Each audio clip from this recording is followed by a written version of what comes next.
Hello everybody, my name is Keith Marciniak. I've been a Pepper resident for 13 years. And with me today is Cece Doucette from Ashland, Massachusetts. Cece is a technology safety educator, and she's going to discuss today the dangers of Wi-Fi.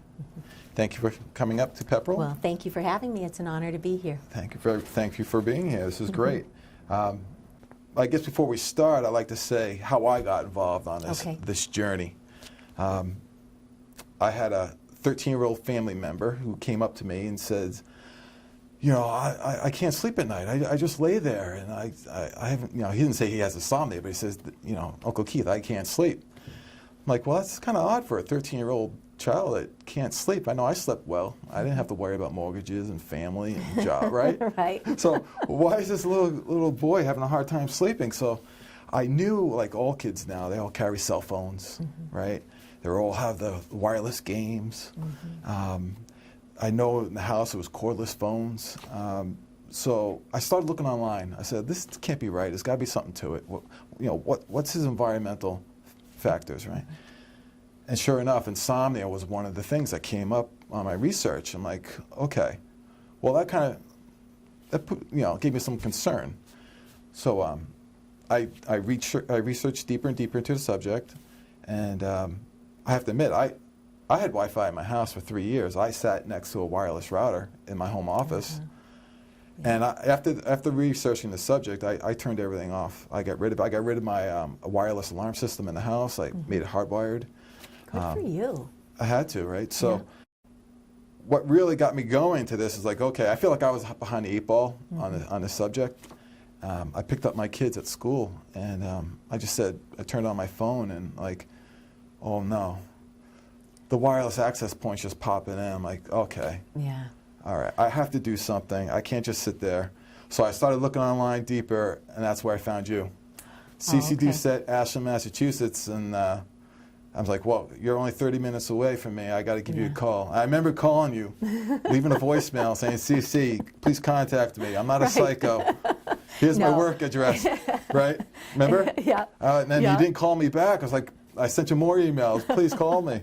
Because I knew that reaching you had the same thoughts I did. just went down this path a couple of years ahead of you, and if anything that I've learned can help others out there to come up to speed on this, then I think it's terrific that your cable station is offering us this opportunity to put it on video so that more people in a shorter amount of time can learn about this. And then, as with, you know, smoking or drinking or drugs, this is another right-to-know issue that has not been allowed to be out in the public for discussion. So by giving information, we'll provide what the facts are, what our government's doing, what the biological harm is, what the psychological harm is, and then offer solutions. Because when you first come into this issue, it's like, you gotta be kidding me. There's something wrong with Wi-Fi, because we have just adopted it so rapidly and so thoroughly in our lives. But once you get past that point and realize that, yes, there are things we can do to use technology, and the message is absolutely not no technology, the message is safe technology. And there are simple changes we can all make and choices around convenience versus safety to decide what's right for me, what's right for my family. Yeah, right, and that's, so you were me 3 years ago. I was. Like, So wait a minute, this is everywhere. It must be tested. Yeah. So there must be some government looking out for us.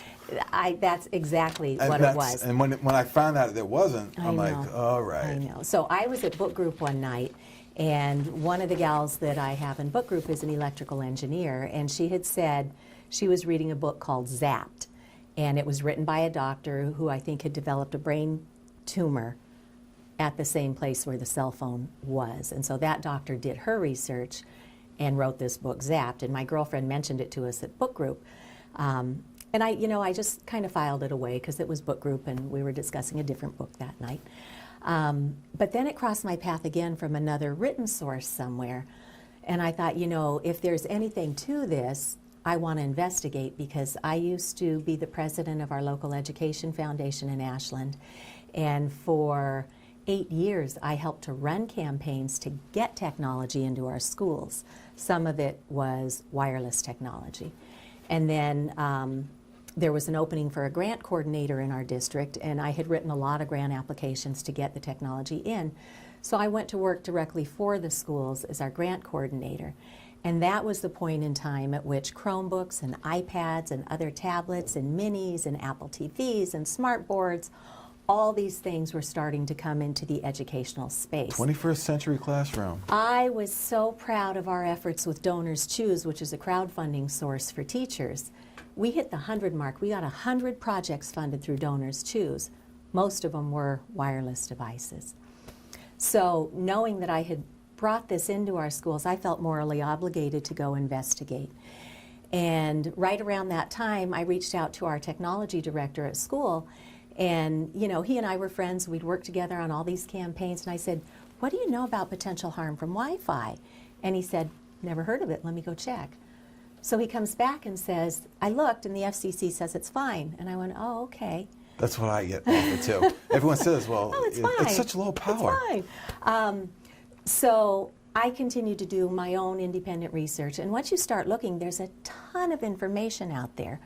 And one of the things that I learned is that this is a form of radiation. It's non-thermal, it's low level, non-ionizing microwave radiation. And a few times when I've used that term microwave radiation, people go, oh, you're scaremongering. But in all honesty, if you look at the electromagnetic spectrum, you see this. Non-ionizing is the red, and the ionizing, like X-rays and stuff, where we know it will break the atom apart, is in that area. But when you look at the microwave spectrum, here's our microwave oven, but we've also got utility smart meters, radar, Wi-Fi, cell towers, cell phones, antennas, smart meters, you know, cordless phones, baby monitors, gaming devices.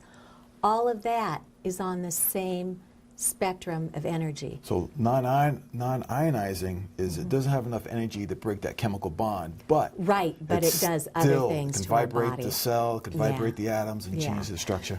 So when I was learning about this, I reached out to our school administrators, and I would send them stuff saying, well, you know, France's National Library banned this in 2008, and then I found something that said Israel's doing something, and then a town in Italy has completely turned off Wi-Fi. So as I'm learning this, I'm trying to educate my colleagues at the same time. Did you say the entire country of France banned Wi-Fi? They have since. Now, okay. This is pre. Okay, before to the some ban. degree, and we'll get into that at another point. Okay. But at this point in time, when I was first learning about this, this is the information that was available then. So I'm sending it out, and I'm thinking, oh my gosh, everybody's going to say, you know, we understand, we've got this, and I could be on my merry way. But I got back nothing. I sent emails, nobody responded, and I was like, I'm all alone. But when I took a step back, I realized what happened. We were on our 5th superintendent in 5 years. I discovered this over the summer, and summer in a school district for the administrators is the busiest time of year because you're closing out one fiscal year, you're starting another fiscal year, you've got to get everything lined up to kick off the school year, and now we have a new leadership team. So our poor district was just trying to get its legs underneath it at this extremely busy time. So I understood why I didn't hear back from anybody, but I continued to send information. And our school committee chairwoman responded on behalf of the district. She said, thank you so much for sending this information. We will do our due diligence, and we will see where it takes us. So I thought, great. And they did. They put it on a school committee meeting agenda item, not just the couple of minutes that anybody by law is entitled to go up and speak. Right. But they wanted to really have a meaningful discussion, so they put it on the agenda. Because I've seen on YouTube videos, like in California, big school districts, these parents are coming up and trying to express what we're expressing, and they got 3 minutes. Right, and you just simply can't do justice to this topic in 3 minutes. But I was grateful that we got to have an educated discussion. So then what happened threw me for a little bit of a loop, because there were very smart people in our community, well-respected people in our community, like engineers, physicists, technologists, who came up and said, we can't go backwards with Wi-Fi. Our children deserve to have the 21st century classroom. we deserve to have, you know, all the tools to move our kids forward once they leave the district. That's a common response. It's a very common response. And what was happening is if you go out online and you do, you know, you just start looking around, you're going to find a body of science over here that says there's potential harm. You're going to find another body of science over here that says it's fine. So one of the things that happened is I discovered a document called the Bioinitiative Report. And in it, it talks about the actual science that had been done to date. And when we look at the table of contents, it says summary of key scientific evidence. Now these are peer-reviewed, published scientific studies. I've just brought the cover and the table of contents with me today, but the actual document is like 1,400 or 1,600 pages long. And here's what they found when they stopped and assessed all the research by non-industry funded scientists. Evidence for damage to sperm and reproduction. That's the one that got me on my feet, because they took male human sperm, put it next to a laptop with the Wi-Fi antennas on, and it changed the DNA, it slowed the motility of the sperm, and it caused far fewer sperm to become viable in just 4 hours and everyone of microwave radiation exposure. Everyone puts them on a lap. I know. And, you know, gentlemen and boys are lucky. They get to reproduce sperm. Right. But every girl is born with all 30,000 eggs that she's ever going to have. And so what are we doing to our children and then the generation whose seeds are in there? And if you ask that question, nobody really knows. No, but there are these studies are starting to reveal. Right, with rats. Yeah, and so evidence that children are more vulnerable. So the science is showing that children are not just little adults. Their DNA is still forming, and this is interfering with the development of their DNA. It's interfering with their nervous system development, with their immune system development. And then just if you think about a phone and you put that up to their skulls are a lot thinner than an adult's, so it absorbs more radiation into the brain, and the brain is more aqueous or a higher water content, and it's absorbing actually more radiation than even an adult, and it's not great for an adult either. Well, Cece, you cover the first three, and it's all very disturbing. I know. And so when it hits people at home, what are they supposed to think? I mean, this is credible. Let's think about getting educated, okay, and then we'll talk about solutions. Okay. So fetal and neonatal effects. So when you're pregnant and you have the baby there, there's nothing shielding you. It's all soft tissue. And it broke my heart a couple of weeks ago. There was a forum out in California in a coffee shop where parents are starting to discuss this. And a mother stood up, and in about 20 seconds she said, we lost our 4-year-old to brain cancer. And I carried my cell phone right there the whole time I was pregnant. And I just, you know, it just breaks my heart, because with a little bit of education, we can use our devices, but much more safely. So there's evidence for effects on autism. Here in Massachusetts, we have Dr. Martha Herbert out of Harvard, and she has an autism lab at Mass General. She is finding huge correlations between the symptoms that her patients are experiencing and what the science is showing us with the symptoms for electromagnetic radiation exposure. So we have a whole new term called electrohypersensitivity. And so things like infertility and cancers may not show up for years. Like smoking, it takes like 30 smoking, years or right? 20 years. Yeah. But this exposure that we're constantly under has a cumulative effect. And people begin to feel it, and they start having symptoms. They don't even know to look to see if it might be related to their wireless environment. So they're exposed to this radiation all the time. But they don't feel it, they don't see it, they don't smell it, but they might feel anxious, right? Or they might have headaches, yeah, and they don't know how to put the two pieces together. Exactly. And why would they? Because you're not seeing this introduced to the public. Tinnitus, the ringing in the ears. It could be nausea because it affects the mast cells in our gut lining.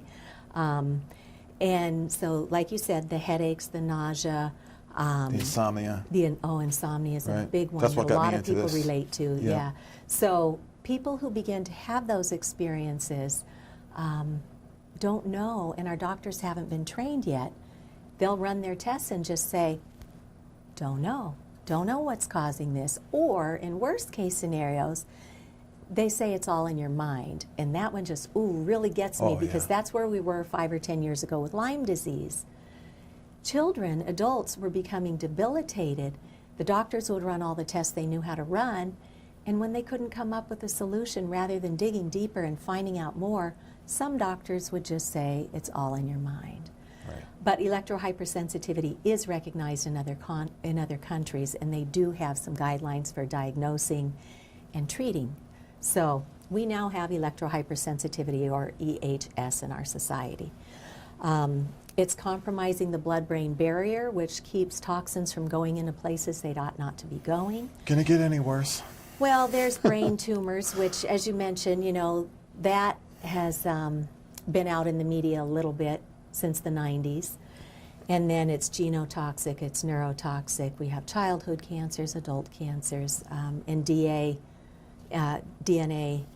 damages. So when our school committee looked at this, they recognized this is something serious to pay attention to. Right. But then there's this whole other body of science that says it's fine, no harm, That's the keep thing. buying these products. Yeah, that's what you find. You do a Google search, you're going to have 2 ends right there. Right, 2 and spectrums. so our school committee was so busy with what their regular jobs were and what they should be doing in our schools that they just wanted somebody higher up to tell them what to do. And so I thought, okay, let's go see what we can find. So I went to the health agent in the town of Ashland, a lovely gentleman. Mm-hmm.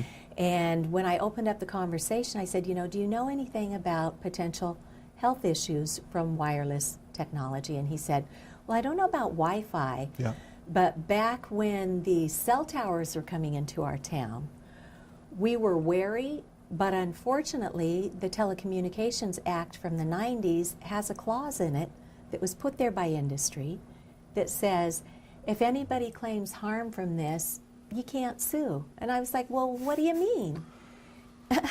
Seriously, what do you mean? And he said, here at the municipal level, we have to follow what the state says, and the state has to follow the federal, and the federal ties into this Telecom Act.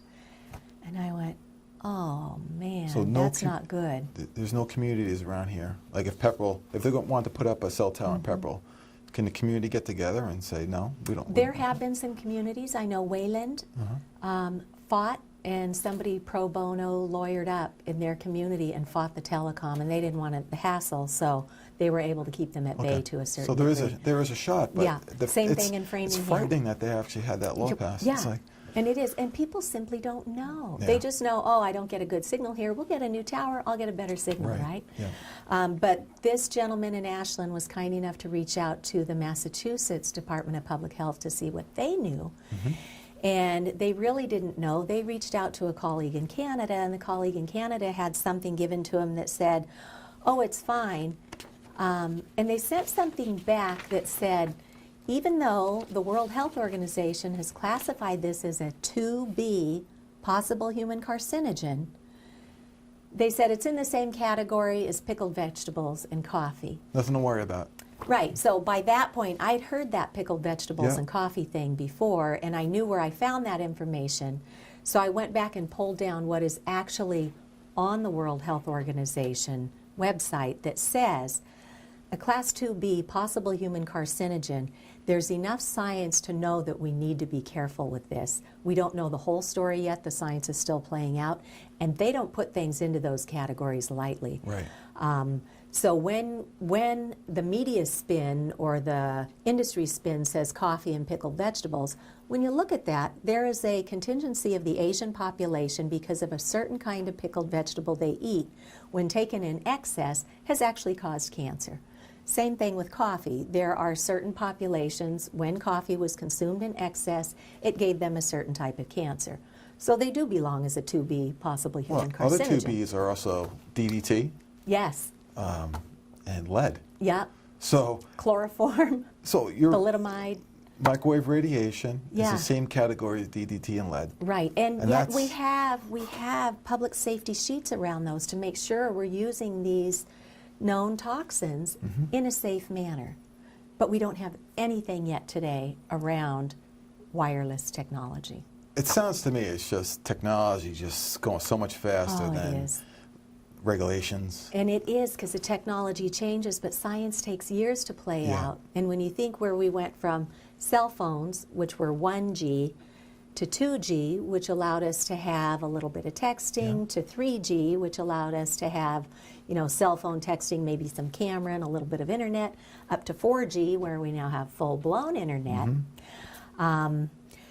So our poor school committee, they're looking for somebody to tell them what to do. There wasn't anybody who could tell them. Our local municipality didn't know. Our state agency didn't know. But to their huge credit, they continued to investigate. And when they got to the point of reading the fine print that comes with every device that you buy, whether it's a laptop, a tablet, a cell phone, a PDA, a router, a printer, a baby monitor, a gaming device, in the fine print of every device, we do at least have a government standard that says you have to indicate what your tested levels are. So when you look into the fine print, and for example, I know Apple iPhones are really popular. In order to find that fine print now, you have to go into your phone, go into the settings. From the settings, you need to go into, let me see, I think you need to go into general, yeah, so settings, then general, then about, scroll down to legal.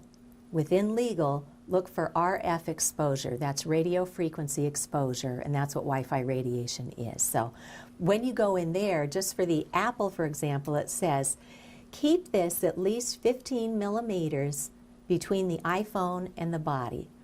And so what they did when they tested these devices is they actually never tested it up against your head. They never tested it up against your breast and your bra, where a lot of people store them, or men stick them right in their chest pockets. That's not what our testing standards even are. It's some separation distance. If you exceed that distance, or have these things literally on you, you are exceeding the FCC guidelines. So, am I supposed to hold the phone about this far away? No. Yeah.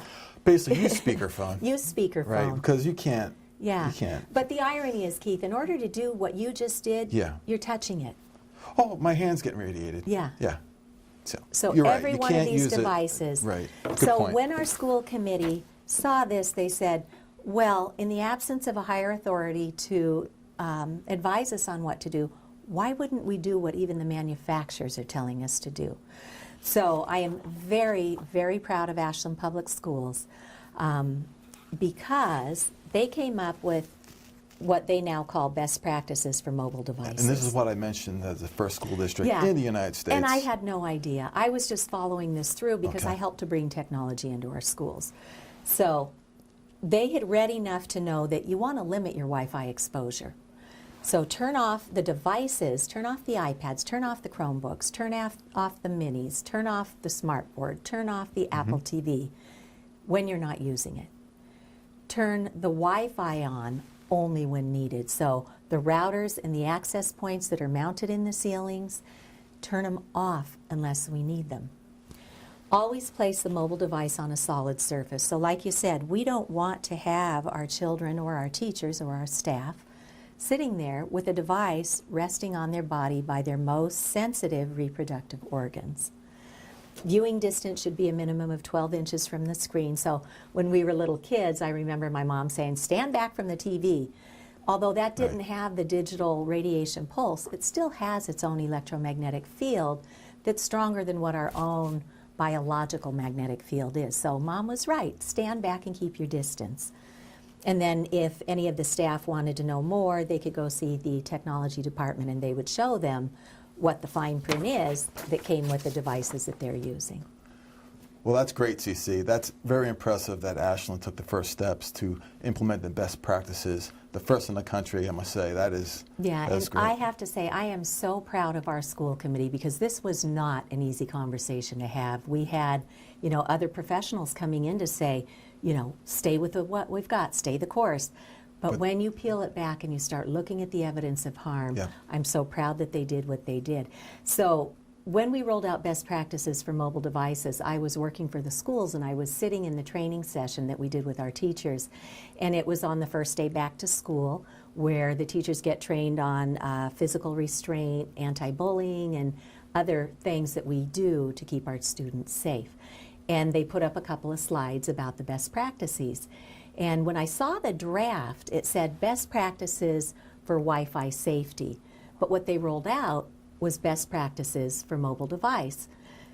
And I was sitting there going, that's different.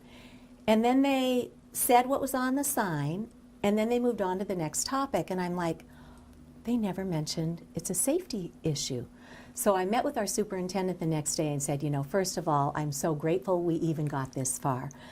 But I know how busy our teachers are, and if we have this sign laminated hanging in all of our classrooms now, they're so busy with what they're doing with the children that they're not going to remember it's there unless they know the reasons behind it. And this was now our 6th superintendent in 5 years. So the poor guy just kind of held his hands up and he said, honestly, this is as far as I can take it today. He said, but I will share with you that I did go back and meet with my children's schools. He lives in a different town.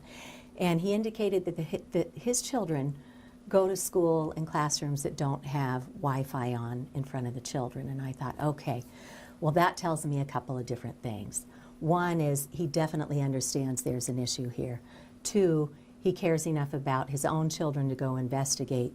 And 3, he's always telling us that Ashland's kids are his kids. So I trust that as he grows into his position, Right. he will figure out a way to put safety first to make sure we're really protecting our kids in the schools. Because every scientist who does this research will tell you point blank, the only way to protect our children is to use hardwired technology, which by the way is a lot faster. It's a lot more reliable signal through a fiber optic to Ethernet cable. And then you just go shut off all the Wi-Fi antenna settings and you're getting all the technology you need, but without this constant exposure go. of microwave There you go. radiation. Well, just to summarize, so we established that Wi-Fi is a dangerous environmental toxin. We established there is credible evidence, a Bioinitiative report 2012, 2007, and there's some other independent studies Sure. that we didn't mention, but they're there's out a there. lot more out If you there. search for it, they're out there. Yeah. And we discussed how you brought to the school and they weren't sure what to do with this information, but yet they are concerned. So they did what the manufacturer recommended and implemented the best practices, Right. the first in the United States. Right. So congratulations. Thank you. That is- was a big surprise. I that's didn't realize excellent that. work. So we all know there's a risk around all of us, from children to employees to our families at home with our Wi-Fi routers. Yeah, it's not, so go ahead. I said to the superintendent, well, if you're not comfortable, opening this up again with the staff, can we at least tell the parents? And he just kind of went, Okay. I've taken it as far as we can today. Yeah. So then I thought, how can we reach out to the community and really start educating other people? So you've gone as far as you can with your school committee. Now you're going to bring it to the next level. Yeah. You're going to the state legislature. Yeah. And you're going to meet with your senator. Yeah. And that's our next episode. So thank you, Cece, for You're welcome. educating us today on Wi-Fi dangers. Thank you. Thank you for having me. Thank you. Take care.